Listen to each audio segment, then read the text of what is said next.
Good evening sa inyo lahat. Good evening! Alam nyo, tuwan-tuwa ako at nakita ko kayo muli after 20 years. Imagine. Nagagandang.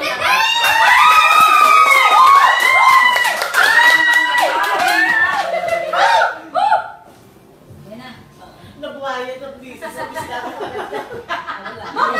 Kasabi na totoo! Namatay tuloy ka sa Talagang nasasabi ko ng totoo. Ang laki na pinagbago nyo talaga. Mami, nagagawa nyo may pambili ng sabon. Lalo na yung aking bunso, si Maliit. Bakit yan? At talaga, masaya ako dahil ako kayo, nakakatuwa naman. Alam ko na may kanya-kanya buhay, successful marami lahat. Kayo, kaya nakakatuwa, di ba?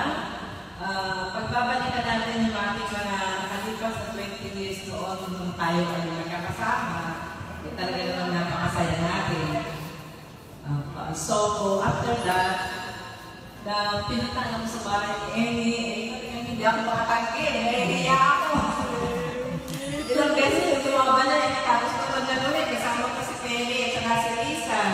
Kaya sabi ko, Uy, ako yun! Uy, ako yun! so nakakatuwa naman, kaya ay talaga masaya pa rin. Ganun pa rin, para kayo school pa rin. Tama!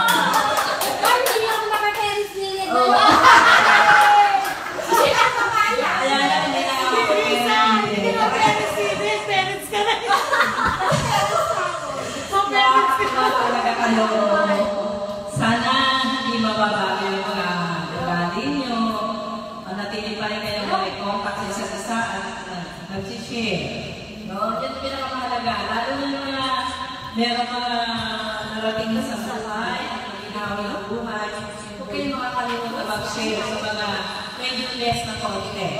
No? Nakakatuwa marinig na kayo ay talagang lalo na yung mga sa ibang lugar na. No? Marami ko, yaman na sila.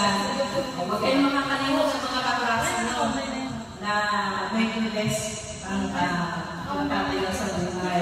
Pero ako yung natutuwa na talagang hindi kayo nakakalimot. Naaalala niyo pa rin ako o Siyempre, ma!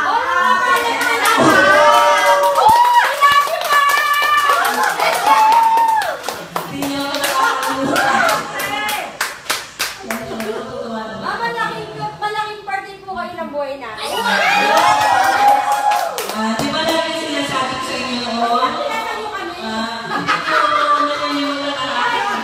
May sa inyo palagi. Diba? Lagi niyo kami mahalaga ang buhay. Diba? Kaya naman always useful. Sabi nga Lord, let me not live to be useless. Kaya lagi tayo useful. Bigyan halaga ang buhay natin. Dahil minsan na tayo mabuhay sa mundo. Kaya nga ako tumuntuwa. Imagine, after 20 years, nakita-kita pa tayo. Tinitingnan ko yung program natin, maraming wala na. So, talaga na-bless na kami Lord. Kasi, andito pa rin ako. No? Sabi ko nga palagi, I have lived more than one half of my life on earth. So, kayo naman ganun din sana. Lalo na kayo, yung mga pamilya na kayo. No? Kahalagahan ng inyong pamilya. Ganun. Para masaya ang buhay. Yeah!